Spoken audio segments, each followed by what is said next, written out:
Okay, Michael, this is the crank that I'm talking about. And when the crank is vertical, it's at 0. This is where the encoder, this is our encoder here, and so the little mark would be vertically, this is at 0, the encoder's position to match so that when the frame is in, the crank is in this vertical position, it's reading 0 in the software.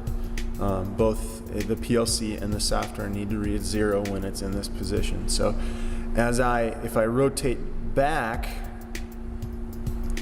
that is, say, about 350 degrees, which is the right on time.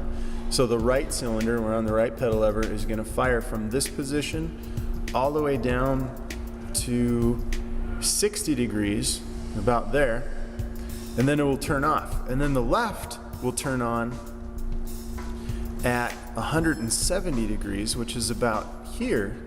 So you can see the pedal lever in the background. Now it's exactly 180 degrees opposite, and it's going to go from 170 all the way to 240, which is about here.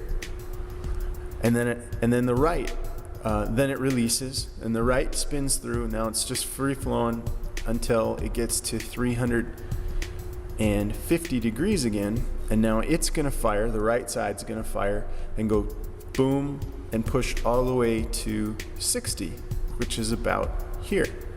So that's the cycle, and the 0 is always in the vertical, and then as it spins, it needs to stay in the vertical.